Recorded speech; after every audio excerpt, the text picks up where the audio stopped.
Hello everyone, have a great day. Welcome back to my YouTube channel MP at Mogan Palani. I hope previous videosலாம் உங்களுக்கு புரிஞ்சிருக்கும்னு நினைக்கிறேன், right? Last வீடியோவில் நம்ம exercise 7.1ல் question number 8 வரைக்கும் solve பண்ணி முடிச்சிருக்கோம். இன்றைக்கி வீடியோவில் தான் கண்டினியூஷன் 9லேருந்து ரிமைனிங் பார்க்கலாம். இன்னும் ஒரு 2 கொஸ்டின் 9 and 10. ஸோ அதை கம்ப்ளீட் பண்ணி இந்த எக்ஸசைஸ் முடிப்போம். ஸோ 9th கொஸ்டின் என்ன அப்படின்னா, லேடர் 17 மீட்டர் லாங். ஸோ ஒரு லேடர் வந்து 17 மீட்டர் லென்த் இருக்குது, is leaning against the wall. So அப்போ இதுதான் நம்மளோட வால் அப்படின்னு எடுத்தோம் அப்படின்னா, அதில் 17 மீட்டர் லென்த்தில் இருக்க லேடரை வந்து சாய்ச்சி வச்சுருக்காங்க. Okay, the base of the ladder is pulled away from the wall. So அப்போ இந்த லேடரோட பேஸ் இதுவா, இது அப்படியே நம்ம என்ன பண்ணுறோம், இந்த பக்கம் இழுக்கிறோம். So away from the wall. So அப்போ இங்கே இப்படி சாய்ச்சி வச்சுருந்த லேடரை இந்த பக்கம் நம்ம எப்படி இழுத்துருக்கோம் அப்படின்றது தான் அங்கே சொல்கிறாங்க. Okay, away from the wall at the rate of 5 metre per second. அப்போ என்ன டிஸ்டன்ஸ் இது with respect to time, because கீழே வந்து எஸ் இருக்குது second, so it is time, right? அதாவது நம்ம இது எக்ஸ் அப்படின்னு கன்சிடர் பண்ணியிருந்தோம்னா, இந்த பேஸை வந்து நம்ம எக்ஸ்ன்னு எடுத்தோம்னா டிஎக்ஸ் பை டிடி வந்து நமக்கு என்ன சொல்லியிருக்காங்க, 5 மீட்டர் பர் செகண்ட் அப்படின்னு given. When the base of the ladder is 8 metre. So அப்போ பேஸ் வந்து நமக்கு 8 மீட்டராக இருக்கிறப்ப, சாரி லேடரோட பேஸ் வந்து 8 மீட்டர் லாங்கில் இருக்கப்ப ஃப்ரம் தி வால். ஸோ அப்போ இந்த வால்லேருந்து இந்த டிஸ்டன்ஸ் 8 மீட்டரில் இருக்கிறப்ப 2 கொஸ்டின். ஃபர்ஸ்ட் ஒன் என்ன அப்படின்னா, how fast is the top of the ladder moving down. So இப்போ நம்ம இங்கேருந்து இப்படி லேடரை இழுக்கிறப்ப என்ன ஆகும், இது ஆப்வியஸாக இப்படி கீழே வரும்ல, அப்போ அது எவ்வளோ மூவ் ஆகிருக்கும், இங்கேருந்து நான் 8 மீட்டர் போகிறப்ப அது எவ்வளோ மூவ் ஆகிருக்கும் அப்படிங்கிறது first question. Second one, at what rate the area of the triangle formed by the ladder and wall and the floor is changing. அப்போ இது ஒரு ட்ரையாங்கிள் ஃபார்மில் வருதா. ஸோ இப்போ இது லேடர், இது கிரவுண்டு, இது வால் அப்படின்னு எடுத்திங்கன்னா இட்ஸ் அ ட்ரையாங்கிள். அப்போ இதில் நடக்கிற சேஞ்ச் என்னவாக இருக்கும், that is the second subdivision, 2 subdivision. அப்போ நம்ம ஃபஸ்ட் என்ன பண்ணுறோம், let the height of the wall where the ladder touching are y. So y metre. So இந்த ஹைட்டை வந்து நம்ம என்ன எடுத்துக்கிறோம், ஒய். ஆக்சுவலி நான் அங்கே போடல, ஆக்சுவலி இதுதான் இந்த ஃபுல் லென்த் வந்து ஒய். ஓகே, சிமிலர்லி இந்த ஃபுல் லென்த் வந்து நமக்கு என்ன, எக்ஸ் அப்படின்னு நம்ம எடுத்துக்கலாம். ஓகே, ஸோ இந்த ஃபுல் லென்த்து கிரவுண்டு இங்கேருந்து அந்த எண்டு வரைக்கும் லேடர் பேஸ் போகிற வரைக்கும் நம்மளுக்கு எக்ஸ் மீட்டர். ஓகே, நெக்ஸ்ட் என்ன, the bottom of the ladder is at a distance of x metre from the wall. So அதுதான் நான் சொன்னேன், அந்த பாட்டம் வந்து கிரவுண்டில் இருக்க அந்த பாட்டம் வந்து நமக்கு என்ன, எக்ஸ் மீட்டர் அப்படின்னு நம்ம எடுத்துக்கிறோம். ஃப்ரம் தி இந்த வாலோட எண்டில் இருந்து அந்த பாட்டம் போகிறது எக்ஸ் மீட்டர். தென் கிவன் என்ன, எக்ஸ் மீட்டர் 8ஆக இருக்கப்ப டிஎக்ஸ் பை டிடி, அந்த எக்ஸில் நடக்கிற change with respect to time வந்து 5ஆக இருக்குது அப்படிங்கிறதும் நம்மளுக்கு கொடுத்துருக்காங்க. பை பைத்தாகரஸ் தியரம் நமக்கு என்ன தெரியும், x square plus y square equal to 17 square. அதாவது sum of 2 side square adjacent square plus opposite square equal to hypotenuse square. இப்போ 17 square equal to x square plus y square, அதுதான் நம்ம அங்கே எழுதியிருக்கோம். அப்போ எக்ஸ் வேல்யூ என்ன, 8 அதை போடுறோம், plus y square equal to 17 square. இதை லெஃப்ட்டில் கொண்டு வந்தீங்கன்னா y square equal to 17 square minus 8 square. So y square equal to 17 square பண்ணிங்கன்னா 289 minus 8 square is 64. So that you will get 225. So y வந்து நமக்கு என்ன வருது, 15. ரூட் ஆஃப் 225 என்ன, 15, because 15 square is 225. So y ஸ்கொயரோட வேல்யூ 225, ஒய் வேணும்னா root of 225 is 15. இப்போ இதை நம்ம டிஃபரன்ஷியேட் பண்ணோம், differentiating with respect to x. இது இல்லை, இங்கே நம்ம ஈக்குவேஷன் 1ன்னு வச்சுருக்கோம்ல, இதை. ஸோ வேணும்னா அப்படி கூட மென்ஷன் பண்ணுங்க, differentiating 1 both side with respect to t. அப்போ எக்ஸ் வித் ரெஸ்பெக்ட் டு டைமில் தான் பண்ணுறோம். அப்போ இது என்ன ஆகும், 2x into dx by dt, 2y into dy by dt, இது கான்ஸ்டன்ட் 0 ஆயிரும். ஸோ அப்போ 2x into dx by dt plus 2y into dy by dt equal to 0. அப்போ லெஃப்டில் இருந்து 2 காமன் ஆடுங்க, ரெண்டுத்துக்கும் இருக்குது. ஸோ அப்போ 2 common ஆட்டிங்கன்னா x into dx by dt plus y into dy by dt equal to 0. So அப்புறம் 2 divide பண்ணிங்கன்னா x into dx by dt plus y into dy by dt equal to 0. So அப்புறம் நம்மளுக்கு measures தெரியும், X கண்டுபிடிச்சிருக்கோம், dx by dt X ரெண்டோ கொஸ்டினில் இருக்குது, Y இப்போ நம்ம ஃபைன் பண்ணோம் எக்ஸ் வேல்யூ போட்டு. ஸோ அப்போ 8 into 5 plus y value 15 into dy by dt equal to 0. So அப்போ இதோட answer 40 plus 15 dy by dt equal to 0. அப்போ இதை ரைட்டில் கொண்டு வந்தீங்கன்னா 15 dy by dt equal to minus of 40. So 15 divide பண்ணிங்கன்னா dy by dt is equal to minus of 40 divided by 15. 5 டேபிளில் cancel பண்ணிங்கன்னா minus 8/3. Therefore the top of the ladder is moving down the wall at the rate of 8/3 metre per second, decreasing, right, குறையுது. அதனால தான் இங்கே minus போட்டிருக்கோம், down, அதை தான் சொல்கிறோம், டவுன் ஆகுது. இப்போ அப்போ ஆகுதுன்னா பாசிட்டிவ்லேயே இருக்கும், மேலே போகுது அப்படின்னா இன்க்ரீசிங்னா. பட் இங்கே மைனஸுங்கிறது எதை மீன் பண்ணுது, டவுன் ஆகுது, ஃபால் ஆகுது. ஃபால் ஃப்ரம் தி வால் வந்து 8/3 meter per second at x value 8 இருக்கும் போது. That's all for first subdivision. Second one என்ன, area of the triangle formed by the ladder and the floor and the wall. மூணுத்தையும் சேர்த்து நம்மளுக்கு form பண்ணுற the area of triangle என்ன, a equal to half into x into y, அதாவது half into base into height, because it's a right angle triangle. கரெக்டாக இதான right angle triangle, base வந்து x, height வந்து நம்மளுக்கு ஒய். ஸோ அப்போ half into base into x.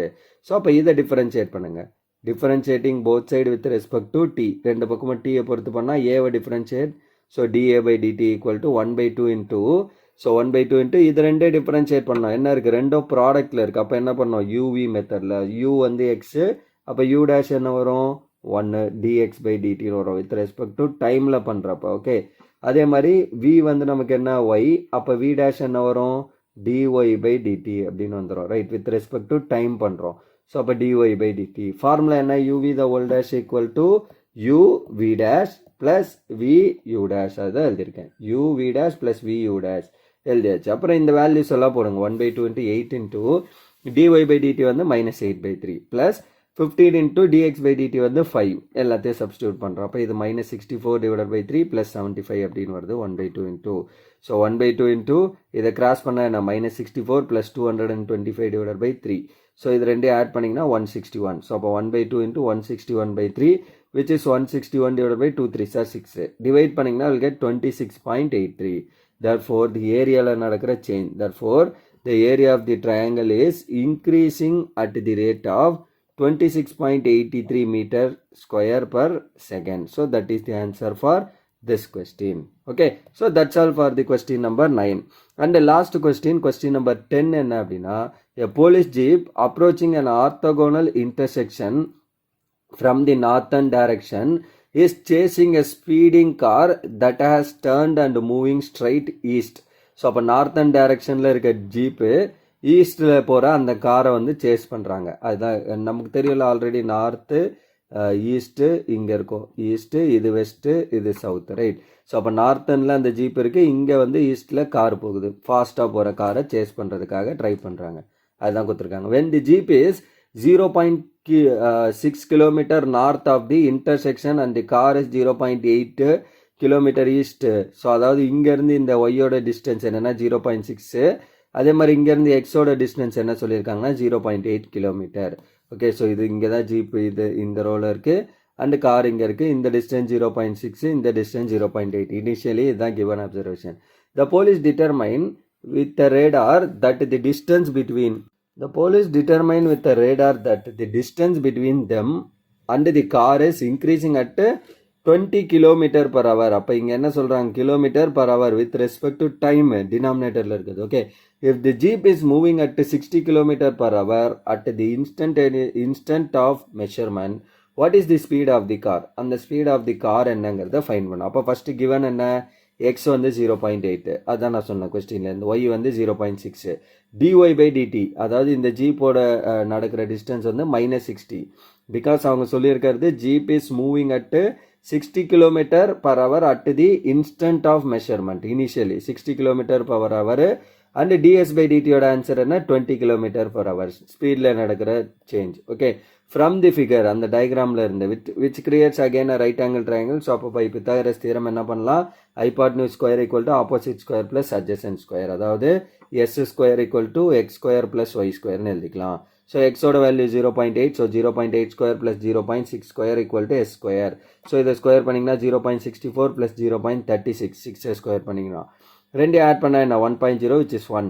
So அப்போ s ஸ்கொயரோட answer 1னா what is your s value, which is again 1. Okay, now differentiating 1 both side with respect to t. இங்கே நம்ம முன்னாடி பார்த்த மாதிரி ஒய் கண்டுபிடிச்சிட்டு அப்புறம் டிஃபரன்ஷியேட் பண்ணல, அது சேம் ஐடியா. ஸோ அப்போ இதை with respect to t all differentiate பண்ண போகிறீங்க. எஸ் ஸ்கொயரை பண்ணிங்கன்னா 2s into ds/dt plus y x square plus y square இருக்குது. அப்போ எக்ஸ் ஸ்கொயரை பண்ணிங்கன்னா 2x into dx/dt plus 2y into dy/dt. அந்த மெஷர்ஸ் எல்லாத்தையும் எழுதிக்கிறோம். இப்போ கொடுத்துருக்க வேல்யூ, அப்போ எல்லாத்துலேயும் 2 காமன், 2 கேன்சல் பண்ணுங்கள். ஸோ இங்கே இருக்க 2 கெட்ஸ் கேன்சல். ஸோ அப்போ ரிமைனிங் நமக்கு என்ன இருக்கும், s into ds/dt equal to x into dx/dt plus y into dy/dt. So this is the given measure. அடுத்து இந்த வேல்யூஸ்லாம் போடுங்க. s வேல்யூ நமக்கு தெரியும், ds/dtயில் நடக்கிற வேல்யூ தெரியும் 20, ஈக்குவல் டு எக்ஸ் தெரியும், dx/dt தான் கேள்வி, அது இருக்கட்டும். y வந்து 0.6, dy by dt வந்து -60 எல்லாமே தெரியும், எல்லா வேல்யூம் போட்டுக்கிறோம். ஸோ அப்போ இந்த ஆன்சர் வந்து நமக்கு 20 equal to 0.8 into dx by dt minus 36. 6 into 0.6 into 60 பண்ணிங்கன்னா 36 plus into minus become minus. Okay, then in the minus 36 left ல கொண்டு வந்தா 20 plus 36 equal to 0.8 into dx by dt. So அப்போ இதை ஆட் பண்ணிங்கன்னா 56 divided by 0.8 equal to dx by dt. Okay, so அப்போ 56 by 0.8 பண்ணிங்கன்னா will get 70. அப்போ dx by dt is nothing but 70. Therefore the speed of the car, அந்த காரோட speed வந்து நம்மளுக்கு என்னவா இருக்கு 70 km/hல போயிட்டு இருக்கு அப்படிங்கிறது தான் நம்மளுக்கு ஆன்சர். ஸோ அப்போ நம்ம எக்ஸ்ன்னு எடுத்துருக்கிறது தான் அந்த காரு, ரைட், காரோட டிஸ்டன்ஸ். அப்போ அந்த எக்ஸில் நடக்கிற change with respect to time, அதுதான் நம்ம dx by dtன்னு ஃபைன் பண்ணியிருக்கோம், which is 70 km/h. Okay, and இங்கே மைனஸ் போடுறதும் கொஞ்சம் முக்கியமாக பார்த்துக்கோங்க, பிகாஸ் இது ஆப்போசிட் டைரக்ஷனில் இருக்குது. அப்போ அங்கேருந்து இங்கே வரும்போது moving at, okay, jeep is moving at 60 km/h. அப்போ இங்கேருந்து இங்கே வந்துட்டு அங்கேருந்து ரீச் ஆகணும், ஆர் இங்கேருந்து வராங்கனாலும் இட் இஸ் ஆப்போசிட் டைரக்ஷன், அதனால தான் நம்ம மைனஸ் போடுறோம். இங்கே வந்து இன்க்ரீசிங்ன்ற வார்த்தையை மென்ஷன் பண்ணியிருக்காங்க, so that it is positive. Okay, அது பாசிட்டிவ் தான், இன்க்ரீசிங். இங்கே வந்து என்ன, jeep is moving 60 km/h at the instant measurement அப்படின்னு சொன்னதுனால we are taking that as negative. Okay, so that's all for this question number 10 and that's all for this video. இதோட வந்து நம்மளுக்கு எக்ஸசைஸ் 7.1ல இருந்த கொஸ்டின்ஸ் எல்லாமே ஓவர். ஓகே, அப்கமிங் வீடியோவில் exercise 7.2 base பண்ணியிருக்க concept and அதை பேஸ் பண்ணியிருக்க எக்ஸாம்பிள் எக்ஸசைஸ் கொஸ்டின்ஸ் எல்லாம் 1 by 1 சால்வ் பண்ணுவோம், right? So that's all for this video. Remaining things we'll see in the next video. Thank you. We'll see in the next video. Thank you.